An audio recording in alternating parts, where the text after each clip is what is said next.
¿Qué pasaría si una joven noble fuera castigada a vivir como un esclavo, y en lugar de humillarla, él la cuidara como a una reina? Quédate hasta el final para descubrir una historia que rompe todas las reglas de la Edad Media. Y si te gustan las historias sorprendentes llenas de emoción y valentía, suscríbete ahora para no perderte ninguna. En una tierra donde la nobleza no se medía por actos, sino por la pureza de la sangre y el peso del apellido, nació Isabela de Arcarán, primogénita del duque más temido del norte del reino. Su cuna fue tallada en roble, y sus mantas tejidas con hilos que jamás tocaron manos campesinas. Desde el primer aliento, supo que su vida estaría por encima del resto. La educación de Isabela fue rigurosa, casi cruel. No lloraba cuando caía, no reía en público, no hablaba sin ser preguntada. A los 5 ya sabía qué cubiertos usar en una cena con el rey. A los 10, conocía de memoria los árboles genealógicos de todas las casas nobles. A los 15, era capaz de humillar con una sola mirada a cualquier doncella que osara cruzarse en su camino. Había aprendido a mirar desde arriba. No solo por su altura o su linaje, sino por la manera en que le enseñaron a ver el mundo, dividido entre los que mandan y los que obedecen, entre los dignos y los invisibles. A sus ojos, los sirvientes eran parte del mobiliario, y los campesinos, ruido de fondo.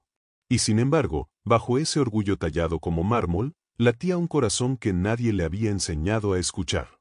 Uno que empezaría a despertar cuando todo lo demás se derrumbara. La caída comenzó con una sola frase.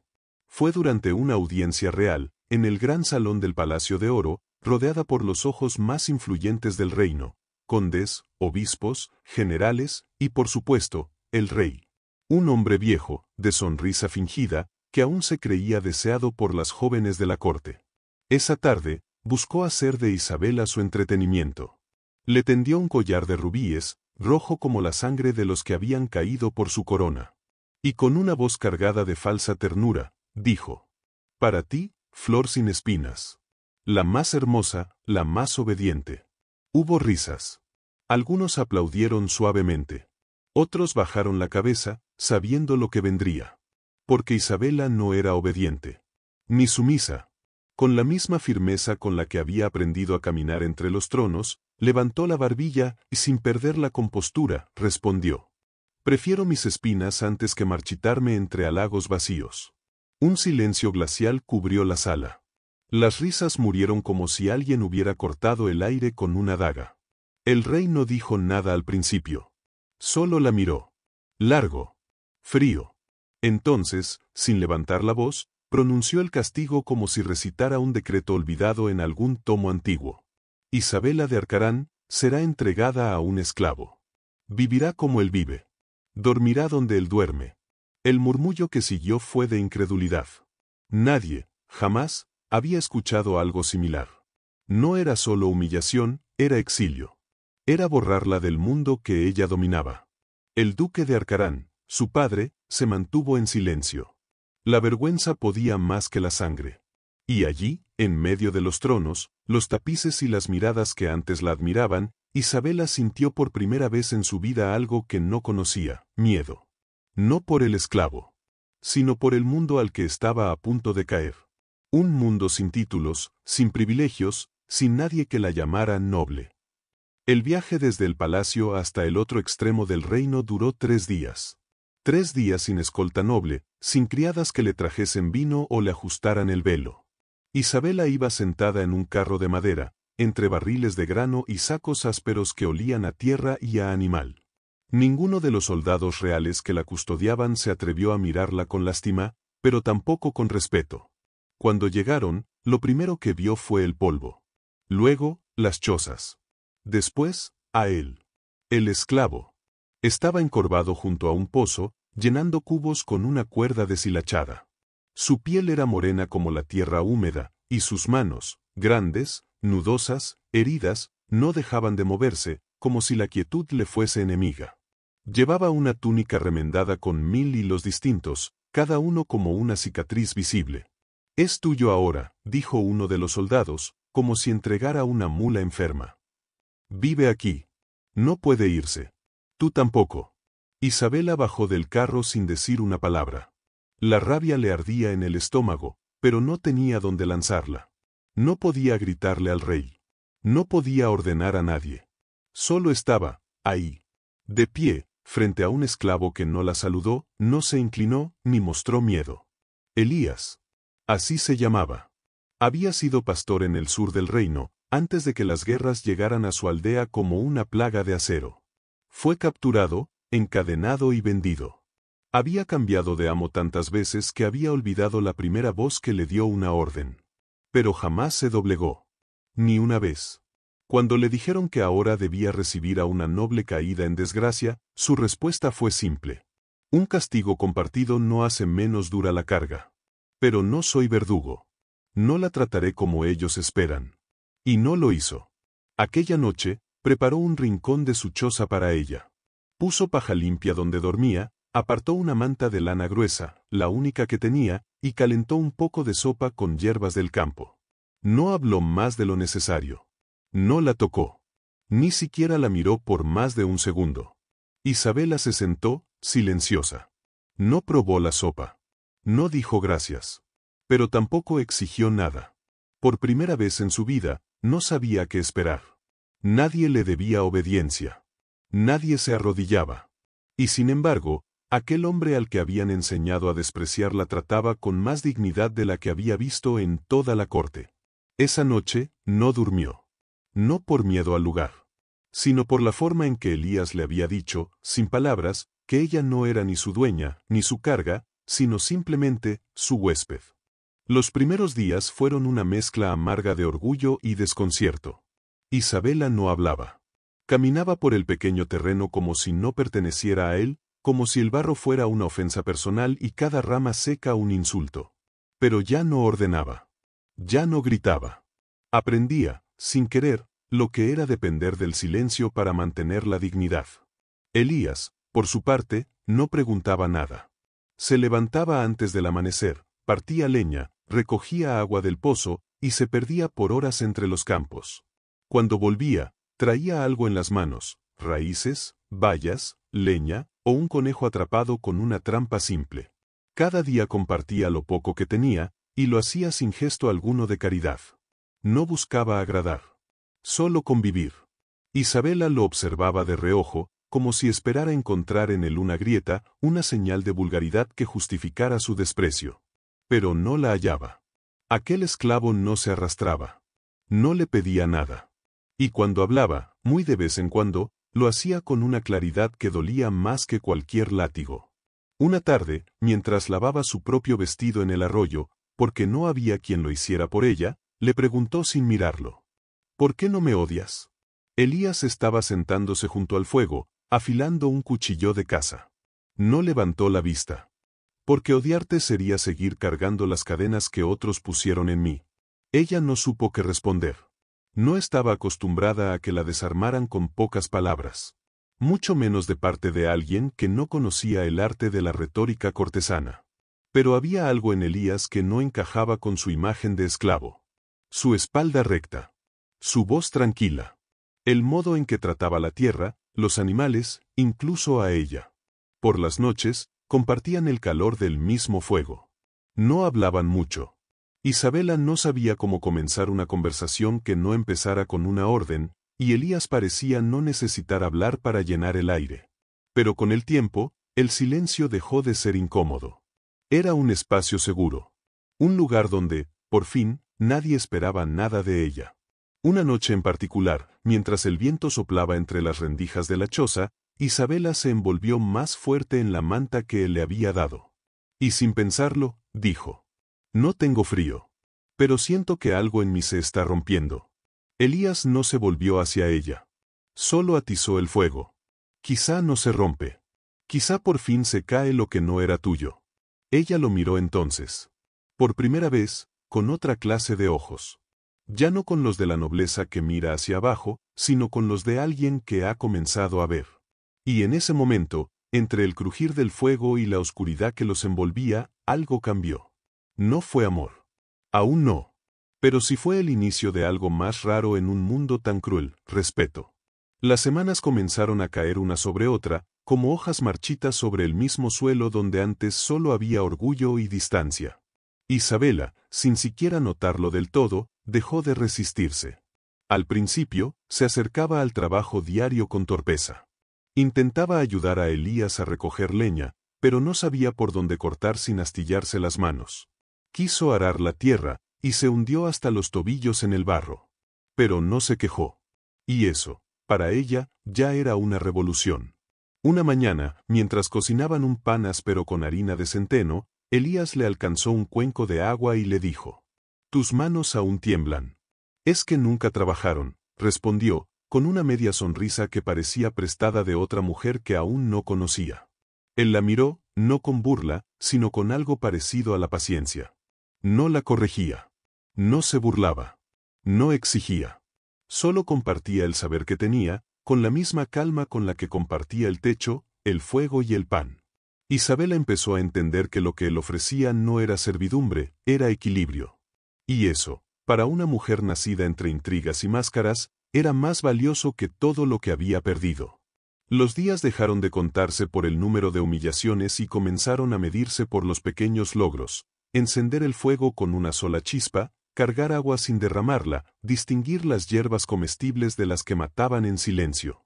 Por las noches, ya no compartían solo el calor del fuego, sino historias.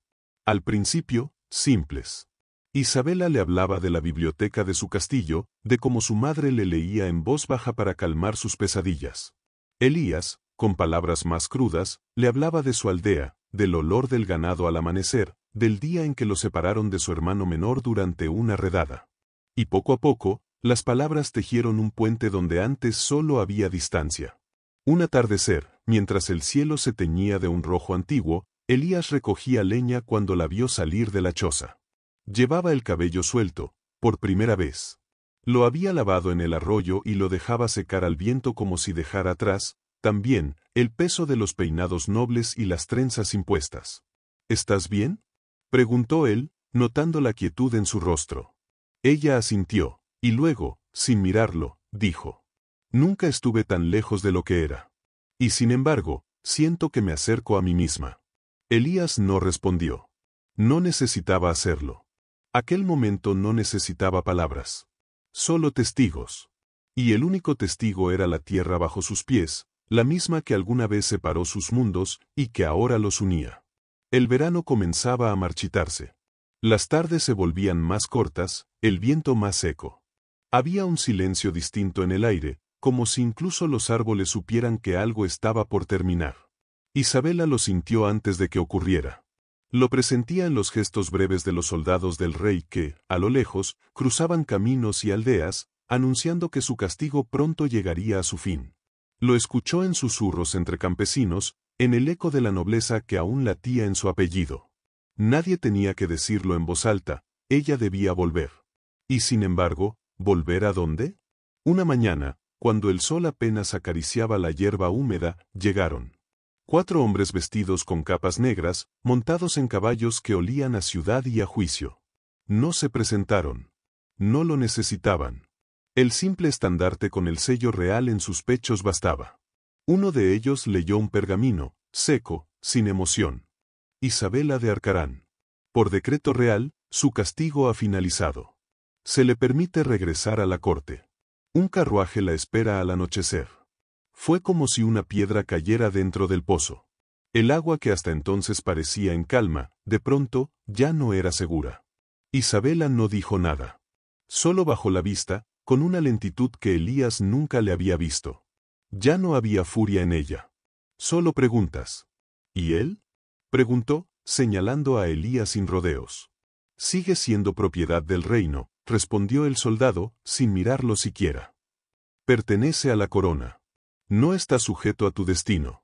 Elías no reaccionó. Solo siguió cortando leña, como si las palabras fueran lluvia sobre piedra. Pero dentro de él algo se agitaba. No por su suerte, que ya estaba escrita, sino por la posibilidad de que Isabela, ahora libre, cargara con un nuevo tipo de cadena, la de la memoria. Aquella noche, la choza estaba más en silencio que nunca. Ni el fuego chispeaba. Ni el aire se movía. ¿Qué harás?, preguntó Elías, mientras removía las brasas, sin mirarla directamente. Isabela tardó en responder. No lo sé. Allá tengo un nombre, pero aquí, por primera vez, tuve un lugar. Él levantó la vista entonces. Por un instante, sus ojos se encontraron. No como esclavo y noble, ni como huésped y anfitrión, sino como dos seres que, en medio del caos del mundo, se habían descubierto el uno al otro en la quietud más impensada. «Vuelve, si eso deseas», dijo Elías, con una voz que no temblaba, pero que dolía. «No te retendré. Nunca fui dueño de nada, y menos de ti». Ella se acercó. No como quien pide algo, sino como quien finalmente comprende. «No quiero que me retengas», susurró. «Quiero que me elijas, o al menos que me dejes elegirte a ti». En ese momento, más que en cualquier banquete real o baile de máscaras, Isabela se sintió desnuda. Vulnerable. Humana. Y Elías, por primera vez en mucho tiempo, se permitió la esperanza.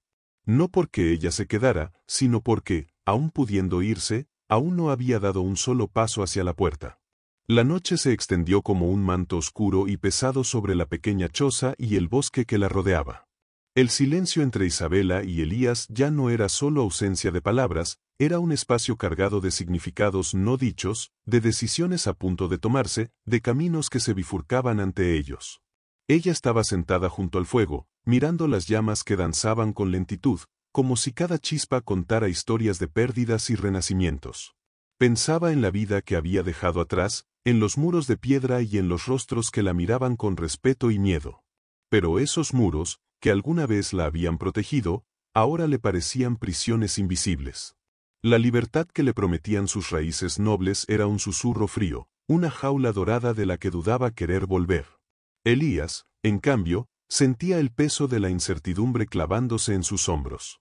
Durante años, había aprendido a sobrevivir sin esperar nada del mundo, a ocultar su alma tras una coraza de resignación. Pero aquella mujer, que un día fue la orgullosa hija de un duque y ahora se sentaba con él en la humildad del exilio, le había mostrado que las cadenas podían romperse, al menos en el corazón. No había promesas ni juramentos, solo el roce leve de una confianza naciente, frágil y honesta. En ese momento, más allá de los títulos, los castigos y las diferencias, existía un entendimiento silencioso, que ninguno de los dos quería volver a ser prisionero del pasado. Cuando el primer rayo de luz atravesó el horizonte, Isabela se levantó con un suspiro profundo. Sabía que la hora de la despedida había llegado. Aquel amanecer no solo significaba el regreso a la corte, sino también el cruce de un umbral que podría cambiar para siempre el destino de ambos. No había certezas ni caminos claros. Solo la certeza de que, después de todo, ella había aprendido a vivir desde abajo, con el polvo y la tierra bajo los pies, y él había descubierto que la libertad puede llegar en formas inesperadas, incluso en la compañía de quien menos esperas. El carruaje que la esperaba la llevó lejos, pero en su alma llevaba más que castigo o humillación, llevaba la semilla de un nuevo comienzo. Y aunque la distancia física separara sus cuerpos, un lazo invisible había nacido, capaz de desafiar las convenciones y resistir el paso del tiempo. El carruaje avanzaba lentamente por caminos que Isabela reconocía, pero que parecían ahora tan ajenos como si hubiera cruzado no solo kilómetros, sino siglos enteros. Los bosques que bordeaban el sendero dejaban pasar destellos de sol que le quemaban los ojos, y las aldeas se sucedían, con rostros curiosos y cuchicheos que recorrían las calles como un rumor persistente. Al llegar a la corte, el aire estaba impregnado del perfume pesado de las flores artificiales, del oro bruñido y del murmullo constante de intrigas que nunca cesaban. Los muros, antes majestuosos, le parecieron ahora fríos y opresivos. Cada paso entre los nobles le recordaba la distancia insalvable entre aquel mundo y el que había vivido junto a Elías. La nobleza la recibió con miradas que oscilaban entre el desconcierto y la desconfianza. No era la misma joven altiva que se había marchado, algo en ella se había roto, o quizás reconstruido. Sus ropas, aunque limpias, ya no llevaban el lujo ostentoso, y en sus ojos había una luz que no entendían. Isabela caminaba entre los salones con la cautela de quien camina sobre un suelo que podría ceder en cualquier momento. No buscaba la compasión ni el perdón, solo un lugar donde su voz fuera más que un eco apagado. Pero dentro de su pecho resonaba otra verdad, más fuerte que el ruido de la corte, la memoria del esclavo que la había cuidado, la tierra que había pisado, la dignidad que había aprendido a ganar sin títulos ni privilegios. Aquella experiencia, invisible para los ojos de los demás, la había cambiado para siempre. Y mientras las intrigas y las conspiraciones continuaban, Isabela empezó a planear un futuro distinto. No para ella, no solo para ella, sino para todos aquellos que, como Elías, vivían en las sombras del poder, esperando ser vistos. En ese nuevo mundo, la nobleza ya no sería sinónimo de desprecio, ni la sangre una condena. Sería un puente. Un camino para entender que la verdadera fuerza no reside en las cadenas que aprietan, sino en la libertad que se conquista con dignidad y respeto. Los días en la corte eran un torbellino de formalidades, susurros y miradas calculadas.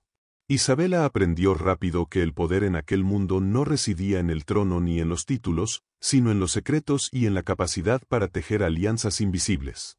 Pero ella ya no era la niña arrogante que despreciaba a los que vivían por debajo.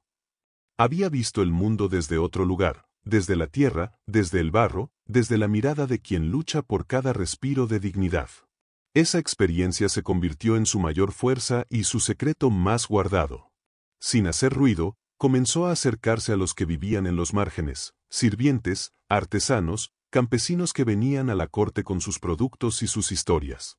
No con caridad ni compasión fingida, sino con respeto genuino. Escuchaba, aprendía, tejía redes. Al principio, los nobles la miraban con recelo, pensando que su humillación había dejado cicatrices que la volverían débil. Pero estaban equivocados. Isabela estaba forjando una revolución silenciosa, una que no se declaraba con armas, sino con empatía y comprensión. Algunos miembros de la corte, cansados de las mismas intrigas y luchas de poder, comenzaron a acercarse. No todos, pero sí lo suficientes para que sus palabras comenzaran a tener peso. La voz de Isabela no era la de una noble resentida, sino la de alguien que había conocido el abismo y había decidido construir un puente. El rumor de sus acciones y su forma de ser empezó a extenderse.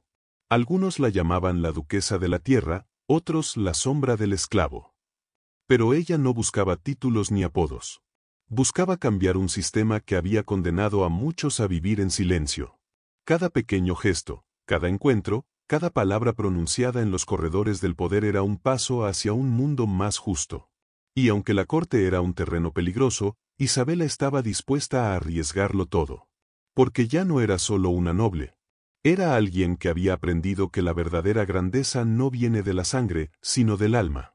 El aire en la corte comenzó a volverse más denso, como antes de una tormenta que se niega a romper el silencio. No todos veían con buenos ojos la transformación de Isabela. Para muchos, su contacto con los sirvientes y su insistencia en cuestionar el orden establecido eran amenazas que no podían permitirse. Los murmullos crecían, las miradas se volvían dagas invisibles y las puertas se cerraban con más fuerza. En los salones lujosos, las conversaciones se tornaban tensas. Se tejían planes para frenarla, para devolverla a ese lugar al que, según ellos, pertenecía, la sumisión y el silencio. Pero Isabela había cambiado. Su alma ya no era la de una joven orgullosa y altiva, sino la de una mujer que había visto el rostro de la injusticia y se negaba a apartar la mirada. Sabía que no podía retroceder. Sin embargo, en medio de esa tormenta, también sentía el peso de la soledad. Muchos la evitaban, otros fingían apoyarla, pero pocos realmente entendían que detrás de su lucha había un temor profundo, el miedo a perderlo todo. Pensaba en Elías, en la tierra que ahora parecía tan lejana. Se preguntaba si él estaría bien, si habría encontrado alguna manera de sobrevivir a un mundo que no perdonaba. Aquella noche, mientras las velas parpadeaban en su habitación, Isabela comprendió que su mayor batalla no sería contra sus enemigos en la corte, sino contra el miedo que intentaba paralizarla desde dentro. Porque cambiar un mundo como ese exigía coraje, sí, pero también una fuerza interior capaz de sostener la tormenta cuando todo parece derrumbarse. Y esa fuerza, aunque aún frágil, comenzaba a crecer en su pecho. Isabela sabía que su camino apenas comenzaba. La batalla por la justicia y la dignidad no era sencilla ni rápida, pero ahora estaba lista para enfrentarse a todo lo que viniera. Porque había descubierto que la verdadera libertad nace en el corazón y se extiende cuando decides no rendirte. Su historia no es solo la de una noble caída en desgracia, ni la de un esclavo que mostró su verdadera grandeza. Es la historia de todos aquellos que, aun en los momentos más oscuros, encuentran la fuerza para cambiar su destino. ¿Y tú, que estás escuchando, estás listo para descubrir más historias que desafían el tiempo y las reglas? Historias que nos enseñan que el valor, la esperanza y la humanidad pueden surgir en los lugares más inesperados. No olvides suscribirte al canal y activar la campana de notificaciones para no perderte ninguna de estas historias que te harán viajar al pasado y reflexionar sobre el presente. Porque cada historia tiene un poder, y aquí, juntos, podemos descubrirlo.